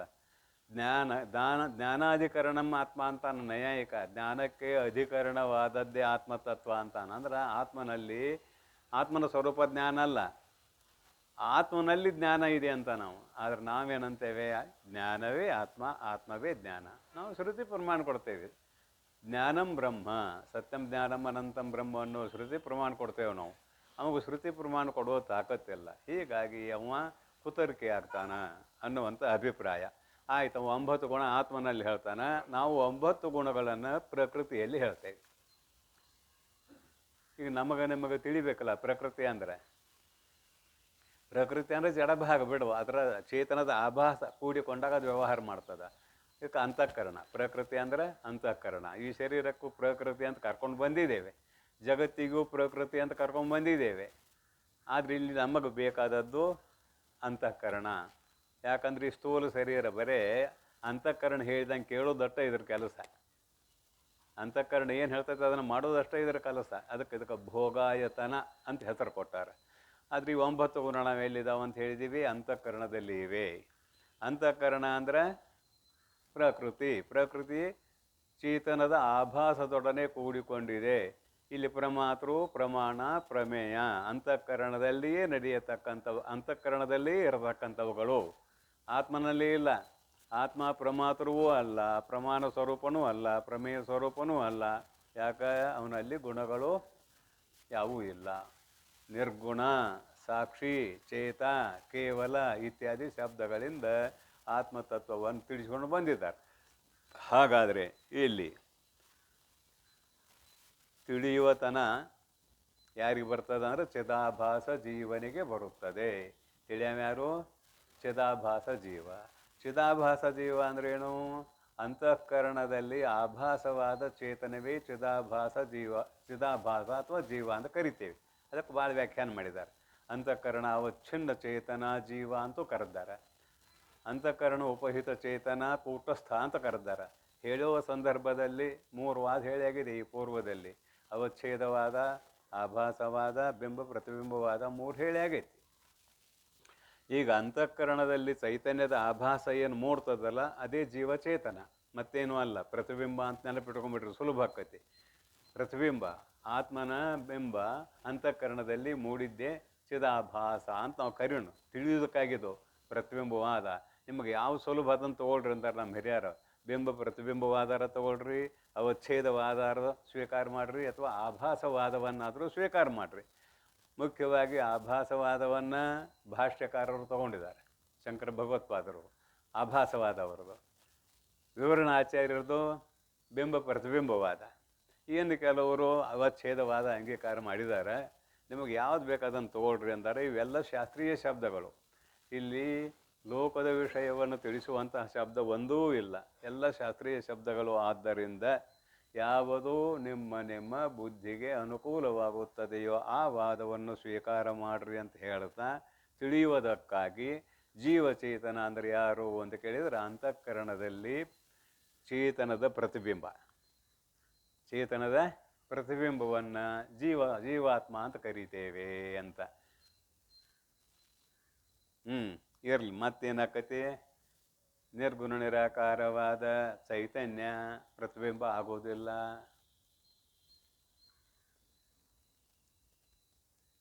ಅಂದ್ರೆ ಅದರ ಬಿಂಬ ಮೂಡೋದಿಲ್ಲ. ಇನ್ನೊಂದರಲ್ಲಿ ಆಕಾರ ಇಲ್ಲ. ಅದಕ್ಕೆ ಯಾವುದಕ್ಕೆ? ಕೇವಲ ಚೇತನಕ್ಕೆ ಆಕಾರ ಇಲ್ಲ. ಮತ್ತು ಪ್ರತಿಬಿಂಬವಾದ ಹೆಂಗೆ ಹೇಳ್ತೀರಿ ಅಂದ್ರೆ ಅದಕ್ಕೊಂದು ದೃಷ್ಟಾಂತ ಕೊಟ್ಟಾರೆ. ಏನು ದೃಷ್ಟಾಂತ ಕೊಟ್ಟಾರೆ ಅಂದರೆ, ಆಕಾಶ ನಿರ್ಗುಣ ನಿರಾಕಾರ. ಒಂದು ಘಟದಲ್ಲಿ ನೀರು ತುಂಬಿಟ್ಟಿದ್ದೀರಿ. ಆ ಘಟದಲ್ಲಿ ಘಟಾವಚ್ಛನ್ನ ಆಕಾಶ ಬೇರೆ, ಆ ಘಟದಲ್ಲಿರುವ ಜಲದಲ್ಲಿ ತೋರುವ ಆಕಾಶ ಬೇರೆ. ಅಲ್ಲಿ ಎರಡು ಅದಾವ. ಶಾಸ್ತ್ರ ಮಜಾ ಇರ್ತದೆ ರೀ, ಏನ ಹೇಳ್ಕೊಂತ ಹೋಗೋಣ. ಅಲ್ಲಿ ಎರಡು ಇರ್ತಾವ. ಆಕಾಶ ಒಂದು ಎರಡು. ಮಣ್ಣು ಉಂಡಿ ಕತಿ ಹೇಳಿದ್ನಲ್ಲ, ಅಪ್ಪ ಒಬ್ಬರು ಇಬ್ಬರು, ಅದನ್ನ ನೆನಪು ಮಾಡಿಕೊಡ್ರಿ. ಅಪ್ಪ ಒಬ್ಬ ಇಬ್ಬರು ಅಂತ ಹುಡುಗ ಕೇಳಿತು. ಯಾಕಲೇ ನಾವು ಮನ್ಯಾಗ ಒಬ್ಬಪ್ಪ ಇಲ್ಲೊಬ್ಬಪ್ಪ. ಸಂಶಯ ಬಂತು, ಮನೆಗೆ ಬಂದ ಮನೆ ಕತಿ ಹೇಳಿದ್ನೆ ಸುಮ್ಮನೆ ತಿಳಿಸುವುದಕ್ಕಾಗಿ. ಇಲ್ಲಿ ಆಕಾಶ ಎರಡು. ಘಟದಲ್ಲಿ ಘಟಾವಚ್ಛನ್ನ ಆಕಾಶ ಒಂದಿದೆ, ಜಲಾಕಾಶ ಒಂದಿದೆ. ಅಂದರೆ ಜಲದಲ್ಲಿ ಪ್ರತಿಬಿಂಬಿತವಾದ ಆಕಾಶ ಜಲಾಕಾಶ, ಘಟ ಹವನ ದೇಶದಲ್ಲಿರೋ ಬಯಲು ಘಟಾವಚ್ಛನ್ನ ಆಕಾಶ. ಎರಡು ಮಾಡಿದ್ದೀವಿ ಇಲ್ಲಿ. ತಿಳಿಸುವ ದೃಷ್ಟಿಯಿಂದ ಇವೆಲ್ಲ ಯುಕ್ತಿಗಳು ಮತ್ತೇನಲ್ಲ. ಆಕಾಶ ನಿರ್ಗುಣ ನಿರಾಕಾರ ಆದರೂ ಕೂಡ ಅಲ್ಲಿ ಪ್ರತಿಬಿಂಬ ಮೂಡೈತಿ, ಆಕಾಶದಲ್ಲಿ ಜಲದಲ್ಲಿ. ಅದಕ್ಕೆ ಅವಂತಾನ ಪೂರ್ವ ಪಕ್ಷಿ, ಅಲ್ಲಿ ನಕ್ಷತ್ರಾದಿಗಳು ಇದ್ದದ್ದರಿಂದ ಆಕಾಶದ ಪ್ರತಿಬಿಂಬ ಅಂತೀರಿ ನೀವು. ನಕ್ಷತ್ರಾದಿಗಳು ಕಾಣಕತ್ತಾವ ಅಲ್ಲಿ, ಅದು ಆಕಾಶದ ಪ್ರತಿಬಿಂಬ ಅಂತೀರಿ ನೀವು. ಆಕಾಶ ಪ್ರತಿಬಿಂಬ ಆಗೋದಿಲ್ಲ ಅಂತ ನಾವು. ಅವಂದು ಯುಕ್ತಿ ಚಲೋಣ ಪೂರ್ವ ಪಕ್ಷಿದು. ಅದಕ್ಕೆ ನಾವೇನಂತೇವೆ, ಆಯ್ತಪ್ಪ, ನಕ್ಷತ್ರ ಸಹಿತವಾಗಿರುವ ಆಕಾಶ ಇದ್ದಂಗಾರ ಕಾಣ್ತತಿಲ್ಲೋ ಅಂತೇವೆ ನಾವು. ಇದ್ದಂಗೆ ಕಾಣ್ತದೆ ಅಂತಾನೆ. ಆದರೆ ಆಕಾಶ ಪ್ರತಿಬಿಂಬ ಆಗಿಲ್ಲ, ಇದ್ದಂಗೆ ಕಾಣ್ತದೆ ಅಂತಾನೆ. ನಾವು ಅಷ್ಟೇ ಹೇಳವ್ರೀಗ. ಆತ್ಮ ಅಂತಃಕರಣದಲ್ಲಿ ಇಲ್ಲ, ಇದ್ದಂಗೆ ಕಾಣ್ತಾನೆ. ಅಂದರೆ ಪ್ರತಿಬಿಂಬ ಮೂಡಿದಂಗಾಗಿ, ಮೂಡಿಲ್ಲ. ದೃಷ್ಟಾಂತಕ್ಕೆ ದಾಷ್ಟಾಂತಕ್ಕೆ ಎಷ್ಟು ಹೊಂದಾಣಿಕೆ ಇದೆ ನೋಡ್ರಿ ನೀವು. ಆಕಾಶ ಇದ್ದಂಗೆ ಕಾಣ್ತದಂತ ಒಪ್ಕೊಂಡಿಲ್ಲ ಪೂರ್ವ ಪಕ್ಷಿ. ಹಂಗೆ ಆತ್ಮ ಅಂತಃಕರಣದಲ್ಲಿ ಪ್ರತಿಫಲಿತ ಆದಂತೆ ಕಾಣ್ತಾನ, ಪ್ರತಿಬಿಂಬ ಆದಂತೆ ಕಾಣ್ತಾನ. ಮತ್ತು ಅವ್ನು ಪ್ರತಿಬಿಂಬ ಆದಂತೆ ಕಾಣುವುದಕ್ಕೆ ಏನು ಕಾರಣ ಮಾಡ್ತಾರೆ ನೀವು ಅಂತ ಕೇಳಿದರೆ, ಮಾಯಾ ಉಪಾಧಿಯನ್ನು ಅಂಗೀಕಾರ ಮಾಡ್ತೀವಿ. ಮಾಯಾ ಉಪಾಧಿಯನ್ನು ಅಂಗೀಕಾರ ಮಾಡಿದಾಗ ಈಶ್ವರ ಅಕ್ಕಾನ. ಆ ಈಶ್ವರನ ಪ್ರತಿಬಿಂಬ ಅಂತಃಕರಣದಲ್ಲಿ ಮೂಡಿದೆ, ಇವನೇ ಜೀವಾತ್ಮಕ್ಕನು. ಸರಳ ಆಯ್ತಲ್ಲ ಎಲ್ಲ ವಿಷಯ. ಇವನೇ ಜೀವಾತ್ಮಕ್ಕನು. ನೋಡ್ರಿ ಏನೇನಂದ್ರೆ, ಬಿಂಬ ಪ್ರತಿಬಿಂಬವಾದ ಸುಲಭವಾಗಿ ನಿಮಗೆಲ್ಲರಿಗೂ ಅನುಭವಕ್ಕೆ ಬರ್ತದೆ. ಇದನ್ನು ಅಂಗೀಕಾರ ಮಾಡ್ರಿ ಅಂತೇನು ಅಭಿಪ್ರಾಯ ಅಲ್ಲ. ನೀವು ಆಭಾಸವಾದವನ್ನು ಅಂಗೀಕಾರ ಮಾಡ್ಬೋದು, ಅವಚ್ಛೇದವಾದವನ್ನು ಅಂಗೀಕಾರ ಮಾಡ್ಬೋದು. ಸುಲಭವಾಗಿ ತಿಳಿಸುವುದಕ್ಕೆ ಮೂರನ್ನೂ ಸ್ವೀಕಾರ ಮಾಡಿದ್ದಾರೆ ನಮ್ಮ ಹಿರಿಯರು. ನಿಮಗೆ ಯಾವುದು ಅನುಕೂಲ ಅದನ್ನು ತಗೊಳ್ರಿ ಅಂತ ಹೇಳ್ಯಾರ. ಇಲ್ಲಿ ಪ್ರಮಾತೃ ಪ್ರಮಾಣ ಪ್ರಮೇಯದ ವಿಚಾರ ನಡೆದು ಇಲ್ಲಿ ಜೀವಭಾವದ ವಿಷಯ ಬಂತು. ಇಲ್ಲಿ ಜೀವಾತ್ಮನೇ ಪ್ರಮಾತೃ. ಇಲ್ಲಿ 6 ಪ್ರಮಾಣಗಳು, 6 ವಿಷಯಗಳು ಪ್ರಮೇಯಗಳು. ಇಲ್ಲಿ ತ್ರಿಪುಟಿ ವ್ಯವಹಾರ ಇದೆ. ತ್ರಿಪುಟಿ ಅಂದರೆ ಪ್ರಮಾತೃ, ಪ್ರಮಾಣ, ಪ್ರಮೇಯ, ಸತ್ವಗುಣ, ರಜೋಗುಣ, ತಮೋಗುಣ ಇವೆಲ್ಲವೂ ತ್ರಿಪುಟಿ ಅಂತ ಕರಿತೇವೆ. ಈ ತ್ರಿಪುಟಿ ವ್ಯವಹಾರ ಎಲ್ಲಿ ಇದೆಯೋ ಅದು ಜಗತ್ತು. ಎಲ್ಲಿಗೆ ಬರಬೇಕೀಗ ನಾನು?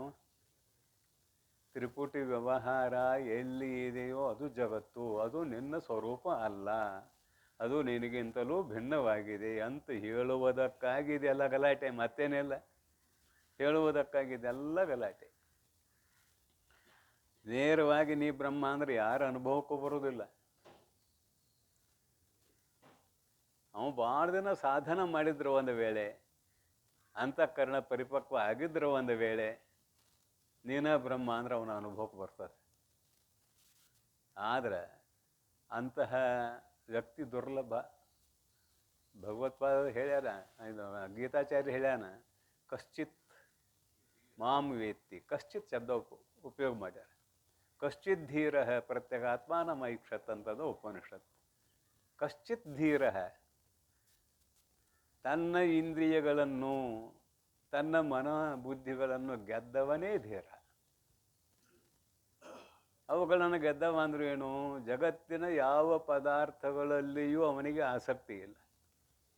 ನಾವು ಇಂದ್ರಿಯಗಳಿಗೆ ಅಧೀನರಾಗಿಯೇ ಹೊರಗಿನ ಪದಾರ್ಥಗಳಲ್ಲಿ ಆಸಕ್ತಿಯನ್ನು ಹೊಂದಿದ್ದೇವೆ.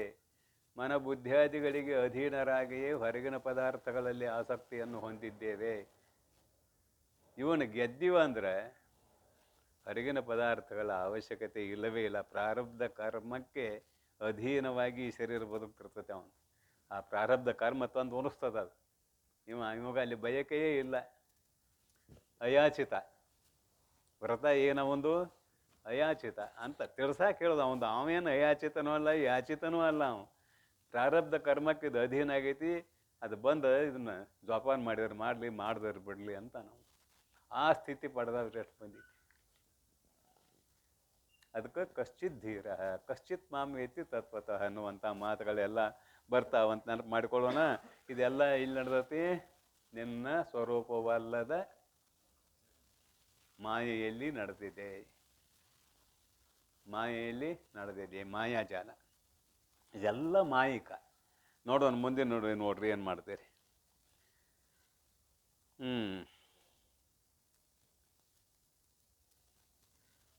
5ನೇ ನೋಡಿ 6ನೇ ನುಡಿಗೆ ಬರ್ಬೇಕನ ಈಗ.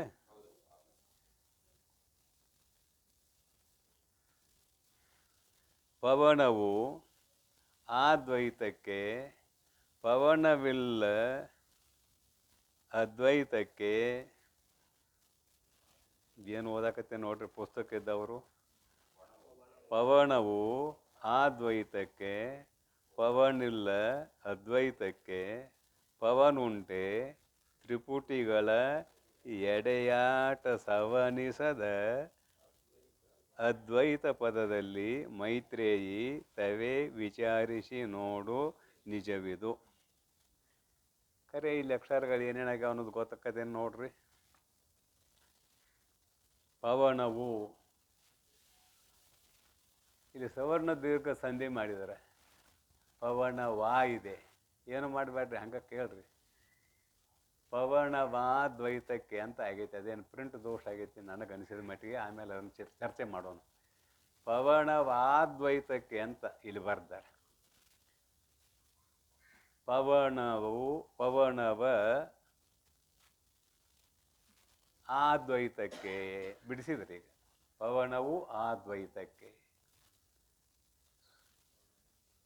ಇದು ನಿಜಗುಣರ ಶಾಸ್ತ್ರದಲ್ಲಿ ಈ ರೀತಿ ಬಿಡಿಸುವುದಿದೆ. ಪವನವು ಆಕಾರ ಪವನವಾ ಇದೆ ಅಲ್ಲೇ, ಪವನವು ಆದ್ವೈತಕ್ಕೆ ಅಂತ ಆಗ್ತದೆ.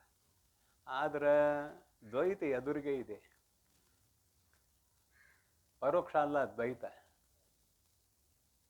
ಆ ದ್ವೈತಕ್ಕೆ ಪವನವು ಅಂದಿವಂದ್ರೆ ಈ ದ್ವೈತ ಪ್ರಪಂಚ ಪರೋಕ್ಷ ಅಂತ ಆಯಿತು. ನಾವು ದ್ವೈತ ಪ್ರಪಂಚ ಎದುರಿಗೆ ನೋಡ್ತಾ ಇದ್ದೇವೆ. ಮತ್ತು ಆ ಅಂತ ಯಾಕೆ ಬಿದ್ದಿದೆ ನನಗೆ ಸಂಶಯ ಬಂದಿದೆ. ಪವನವೀ ದ್ವೈತಕ್ಕೆ ಆಗಬೇಕಾಗಿ ಅದು ಏನ ಪ್ರಿಂಟ್ ದೋಷ ಆಗಿ ಹೀಗೆ ಬರಲಿಕ್ಕೆ ಅವಕಾಶ ಇದೆ. ಪವನವೀ ದ್ವೈತಕ್ಕೆ ಅಲ್ಲಿ ಏನೂ ಬಾಧಕ ಆಗುವುದಿಲ್ಲ. ಆ ದೀರ್ಘಾಕ್ಷರ ಇದೆ, ಆ ಎರಡು ಮಾತ್ರ ಇದೆ. ಪವನ ವಾ ಇದೆಯಲ್ಲ, ಎರಡು ಮಾತ್ರ ಇದೆ. ಅದಕ್ಕೆ ಯಾರಿಗಾರು ಛಂದಸ್ಸದ ಬಗ್ಗೆ ಗೊತ್ತಿದ್ರೆ ವಿ ಅನ್ನೋದಕ್ಕೂ ಎರಡು ಮಾತ್ರೆ ಇದೆ. ವಿ ಅಕ್ಷರ ವಿ ದೀರ್ಘ ಸಹಿತ ಹಾಕಿದೀವಿ ಅಂದರೆ ಅದಕ್ಕೂ ಎರಡು ಮಾತ್ರೆ ಇದೆ. ವಾಕಾರಕ್ಕೂ ಎರಡು ಮಾತ್ರೆ ಇದೆ. ಅದಕ್ಕಾಗಿ ಪವನ ವಿ ದ್ವೈತಕ್ಕೆ ಅಂತಾಗಿದ್ರೆ ಭಾಳ ಚಂದ ಆಕಿತ್ತದು. ಈಗೇನು ತಿದ್ದಕ್ಕೆ ಹೋಗ್ಬೇಡ್ರಿ, ನಾ ಹೇಳ್ತೇನೆ ಆಮೇಲೆ ತಿದ್ದುದಾದ್ರೆ. ಪವನ ಈ ದ್ವೈತಕ್ಕೆ ಪವನವು, ಈ ದ್ವೈತಕ್ಕೆ ನಿನಗೆ ತೋರುವ ಪ್ರಪಂಚ ರೂಪ ದ್ವೈತಕ್ಕೆ ಪವನವು ಪ್ರಮಾಣಗಳು ಉಂಟು. ಪವನವು ಅಂದರೆ ಪ್ರಮಾಣಗಳು ಉಂಟು ಅಂತ ಸುಲಭವಾಗಿ ಬಿಡಿಸಲಿಕ್ಕೆ ಆಗ್ತದೆ.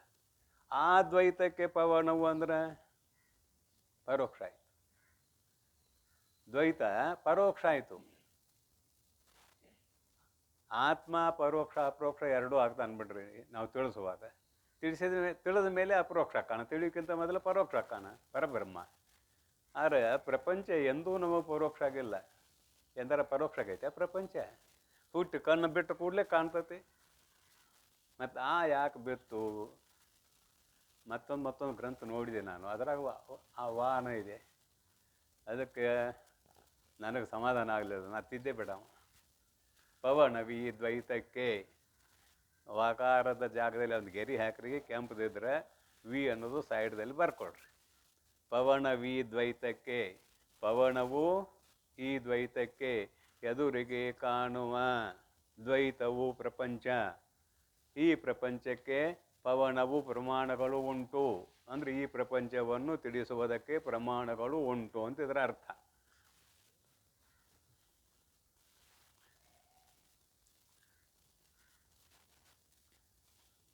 ನೋಡ್ರಿ, ಅದ್ರ ಮುಂದೆ ನೋಡಿ ಎಲ್ಲ ಓದಿದ ಮೇಲೆ ನಿಮಗೆಲ್ಲ ಸ್ಪಷ್ಟ ಆಕೈತಿ. ಪವನವು ಈ ದ್ವೈತಕ್ಕೆ, ಆಯ್ತಾ? ಪವನಿಲ್ಲ ದ್ವೈತಕ್ಕೆ ಇದ್ದಾಗ ಓದಿದ್ರಿ ಅಂತ ಇಟ್ಕೊಳ್ರಿ. ಪವನಿಲ್ಲ ದ್ವೈತಕ್ಕೆ ಅಲ್ಲ, ಪವನವು ಈ ದ್ವೈತಕ್ಕೆ ಅಂತ ಹೇಳಿದ್ರಿ ನೀವ. ಈಗ ಪವನಿಲ್ಲ ದ್ವೈತಕ್ಕೆ ಅಂತೀರಿ.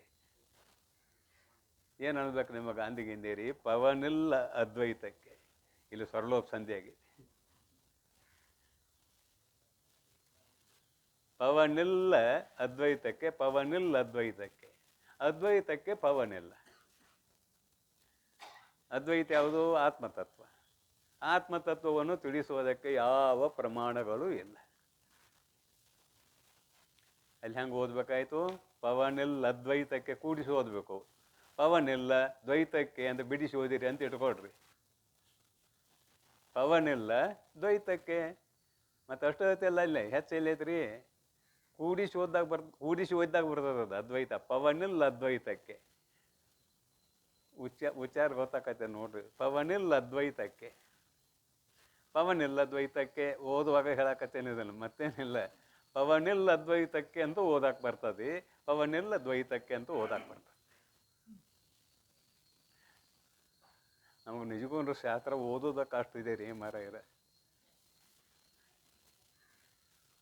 ಓದೋದಕ್ಕೆ ಅಷ್ಟಿದೆ. ಇಂಥವು ಭಾಳ ಅದಾವೆ, ಭಾಳ ಕಡೆ ಇದಾವೆ, ಒಂದೇ ಕಡೆ ಅಲ್ಲ, ಭಾಳ ಕಡೆ ಇದಾವೆ. ಅದಕ್ಕಾಗಿ ಹೆಂಗೆ ಓದ್ಬೇಕು ಇದನ್ನು? ಪವನಿಲ್ಲ ಅದ್ವೈತಕ್ಕೆ ಅಂತ ಓದಬೇಕು. ಒಂದರ ಅಕ್ಷರ ಬಿಡ್ತಾನೆ ನೋಡ್ರಿ ಅಲ್ಲಿ. ಪವನಿಲ್ಲ ಅದ್ವೈತಕ್ಕೆ, ಪವನಿಲ್ಲ ದ್ವೈತಕ್ಕೆ, ಪವನಿಲ್ಲ ದ್ವೈತಕ್ಕೆ, ಪವನಿಲ್ಲ ಅದ್ವೈತಕ್ಕೆ. ಯಾರ ಮುಮುಕ್ಷುಗಳು ಸರಿಯಾಗಿ ತಿಳ್ಕೊಳ್ಳಿ ಅಂತ ವಿಚಾರ, ಮತ್ತೇನಿಲ್ಲ ಇದರಾಗ. ಒಂದು ಅಕ್ಷರ ಅಂತೂ ನಾನು ತಿದ್ದಿದ್ದೇನೆ, ನನಗೆ ತಿದ್ದು ಅಧಿಕಾರತಿ ತಿದ್ದಿದ್ದೇನೆ, ವಿ ಮಾಡಿದ್ದೇನೆ. ಇಲ್ಲಂತೂ ತಿದ್ದಕ್ಕೆ ಏನು ಅವಕಾಶ ಇಲ್ಲ. ಯಾಕಂದರೆ ಓದುವ ರೀತಿ ಗೊತ್ತಾಯ್ತು ಅಂದ್ರೆ. ಇಲ್ಲಿ ಸ್ವರ್ಲೋಪ ಸಂಧಿ ಅಂತ ಒಪ್ಪಿದ್ದೇವೆ. ಪವನಿಲ್ಲ ಅದ್ವೈತಕ್ಕೆ, ದ್ವೈತಕ್ಕೆ ಪ್ರಮಾಣಗಳು ಉಂಟು, ಅದ್ವೈತಕ್ಕೆ ಪ್ರಮಾಣಗಳು ಇಲ್ಲ. ಯಾಕಂದ್ರೆ ಮುಂದೆ ಬರ್ತದೆ, ಮುಂದಿನ ವಿಚಾರ ನೋಡೋಣ. ಈಗ ಅದ್ವೈತಕ್ಕೆ ಪ್ರಮಾಣಗಳು ಇಲ್ಲ. ಯಾಕಂದ್ರೆ ಅವನಲ್ಲಿ ರೂಪ ಇಲ್ಲ, ರಸ ಇಲ್ಲ, ಗಂಧ ಇಲ್ಲ, ಶಬ್ದ ಇಲ್ಲ, ಸ್ಪರ್ಶ ಇಲ್ಲ. ಅವ ಅಭಾವ ರೂಪ ಅಲ್ಲ, ಭಾವರೂಪ. ಮತ್ತು ಅವನು ತಿಳ್ಸಕ್ಕೆ ಪ್ರಮಾಣಗಳು ಬೇಕೇನೆ? ಬೇಕಿಲ್ಲ. ಅದಕ್ಕೆ ಮುಂದೆ ಏನರ ಆಕ್ಷೇಪ ಮಾಡೋಂಗಿದ್ದಾನೆ ಅವನೋ ಒಬ್ಬ, ಅದಕ್ಕೆ ಉತ್ತರ ಕೊಡೋರಿದ್ದೇವೆ, ಮುಂದೆ ನೋಡೋಣ. ಇಷ್ಟಾಯ್ತು. ಈಗ ಈ ಪವನುಂಟೆ ಅನ್ನೋದನ್ನ ಬಿಡ್ರಿ, ಅದ್ರ ಮುಂದೆ ಏನಿದೆ ಪವನುಂಟೆ ಅಂತ ಐತಲ್ಲ, ಅದನ್ನು ಬಿಡ್ರಿ. ತ್ರಿಪುಟಿಗಳ ಎಡೆಯಾಟ ಸವನಿಸದು ಅದ್ವೈತ ಪದದಲ್ಲಿ ಮೈತ್ರೇಯಿ ತವೆ ವಿಚಾರಿಸಿ ನೋಡು ನಿಜವಿದು. ತ್ರಿಪುಟಿಗಳ ಎಡೆಯಾಟ ಸವನಿಸದ ಅದ್ವೈತ ಪದದಲ್ಲಿ ಪವನುಂಟೆ. ಅನ್ವಯ ನೋಡ್ರಿ, ಪುಸ್ತಕ ಯಾರು ಇಟ್ಕೊಂಡಿದ್ದೀರೋ, ಯಾರು ಪುಸ್ತಕ ಇಟ್ಕೊಂಡಿದ್ದೀರಿ, ನಾವು ಓದುವಾಗ ಅವನ್ನ ನೋಡೋಕ್ಕೆ ನೀವು ಉಪಯೋಗ ಮಾಡಿದ್ರೆ ಇಟ್ಕೊಂಡದ್ದು ಸಾರ್ಥಕ. ಮತ್ತಿಲ್ಲಾಂದ್ರೆ ಪುಸ್ತಕ ಮುಂದೆ ಇಟ್ಕೊಂಡ್ರಿ ಮತ್ತೆಲ್ಲೂ ಏನೋ ಮಾಡೋಕೆ ಹೋದ್ರಿ ಅಂದ್ರೆ ನಿರರ್ಥಕ. ಮತ್ತು ನಾ ಹಿಂಗೆ ಬಿಡಿಸಿ ಓದೋದು ಕೆಲಸ ಏನೈತೆ ನನಗೆ ಅಂದ್ರೆ ನೀವು ನೋಡ್ತೀರಿ ಅನ್ನುವ ಅಭಿಪ್ರಾಯ. ಇಲ್ಲಿ ಪವನುಂಟೆ ಅಂತ ಎಲ್ಲಿಗೆ ಅನ್ವಯ ಮಾಡಬೇಕು ಅನ್ನುವುದನ್ನು ತಿಳಿಸುವುದಕ್ಕಾಗಿ ಓದ್ತಾ ಇದ್ದೇನೆ. ಪವನಿಲ್ ಅದ್ವೈತಕ್ಕೆ ಅಂತ ಆದಮೇಲೆ ಮುಂದೆ ಶಬ್ದ ಏನಿದೆ ಅಂದರೆ ಪವನುಂಟೆ ಅಂತ ಶಬ್ದ ಇದೆ. ಅದನ್ನು ಹೇಗೆ ಓದಿದ್ರೆ ಹೊಂದಗಡೆ ಆಗ್ತದೆ ಅನ್ನುವುದನ್ನು ತಿಳಿಸುವುದಕ್ಕಾಗಿ ತ್ರಿಪುಟಿಗಳ ಎಡೆಯಾಟ ಸವನಿಸದ ಅದ್ವೈತ ಪದದಲ್ಲಿ ಪವನುಂಟೆ ಇಲ್ಲಿಗೆ ಅನ್ವಯ ಮಾಡ್ಕೋಬೇಕು. ಅದನ್ನು ತ್ರಿಪುಟಿಗಳ ಎಡೆಯಾಟ ಇಲ್ಲದ ಸವನಿಸದ ಅಂದ್ರೆ ಇಲ್ಲದ ಆತ್ಮತತ್ವದಲ್ಲಿ ಪವನುಂಟೆ ಅಂತ ಅದರ ಅಭಿಪ್ರಾಯ, ಮತ್ತೇನಲ್ಲ. ಪ್ರಮಾಣಗಳು ಇಲ್ಲ ಅಂತಾಯಿತು. ಆತ್ಮತತ್ವದಲ್ಲಿ ಪ್ರಮಾಣಗಳ ಕೆಲಸ ಇಲ್ಲ. ಎಲ್ಲಿ ಪ್ರಮಾತೃ ಪ್ರಮಾಣ ಪ್ರಮೇಯ ಮೂರು ಇದಾವು. ಜ್ಞಾತೃ ಜ್ಞಾನ ಜ್ಞೇಯ, ವೇದಿತೃ ವೇದ್ಯ ವೇದನ ಎಲ್ಲಿದ್ದಾವೋ ಅಲ್ಲಿ ಜಗತ್ತಿದೆ. ಆದರೆ ಆತ್ಮತತ್ವದಲ್ಲಿ ಇದು ಯಾವುದೂ ಇಲ್ಲ. ಇದನ್ನು ನಿವಾರಣೆ ಮಾಡುವುದಕ್ಕಾಗಿ ಶಾಸ್ತ್ರದ ಗುರಿ ಇದೆ. ಆತ್ಮನನ್ನು ತಿಳಿಸುವುದು ಅಂದರೆ ಆತ್ಮನಲ್ಲದನ್ನು ನಿವಾರಣೆ ಮಾಡಿದರೆ ತನ್ನಷ್ಟಕ್ಕೆ ತಾನೇ ಆತ್ಮ ಆವಿರ್ಭಾವ ಆಗ್ತಾನೆ. ಆದುದರಿಂದ ತ್ರಿಪುಟಿಗಳ ಎಡೆಯಾಟ ಸವನಿಸದ ಅದ್ವೈತ ಪದದಲ್ಲಿ ಪವನುಂಟೆ. ಮೈತ್ರೇಯಿ ಎಲೈ ಮೈತ್ರೇಯೇ ತವೆ ವಿಚಾರಿಸಿ ನೋಡು, ಚೆನ್ನಾಗಿ ವಿಚಾರ ಮಾಡಿ ನೋಡು, ಇದು ನಿಜವು. ಈಗ ನಾನು ಹೇಳಿದ್ದು ಯಥಾರ್ಥವು ಅಂತ ಈ ನುಡಿಯ ಅರ್ಥ. ಹಾಗಾದ್ರೆ ಪ್ರಮಾಣ ಆತ್ಮನನ್ನು ತಿಳಿಸುವುದಕ್ಕೆ ಯಾವುದೂ ಇಲ್ಲವೇ ಇಲ್ಲ ಅಂದರೆ ನಿಮ್ಮ ಆತ್ಮತತ್ವ ಇಲ್ಲ ಅಂತ ಆಯಿತು ಅಂತ ಪೂರ್ವ ಪಕ್ಷಿ ಕೇಳವದಾನ. ಅದಕ್ಕೆ ಉತ್ತರವನ್ನು ನಾಳಿನ ಪ್ರವಚನದಲ್ಲಿ ನೋಡೋಣ ಅಂತ ಹೇಳ್ತಾ ಇಂದಿನ ಪ್ರವಚನಕ್ಕೆ ವಿಶ್ರಾಂತಿ. ಓಂ ತತ್ಸತ್ ಪರಬ್ರಹ್ಮಣೇ ನಮಃ. ಅದೇನೋ 9 ಗಂಟೆ ಕಾರ್ಯಕ್ರಮ ಐತೆ ಅಂತ ಅದಕ್ಕೆ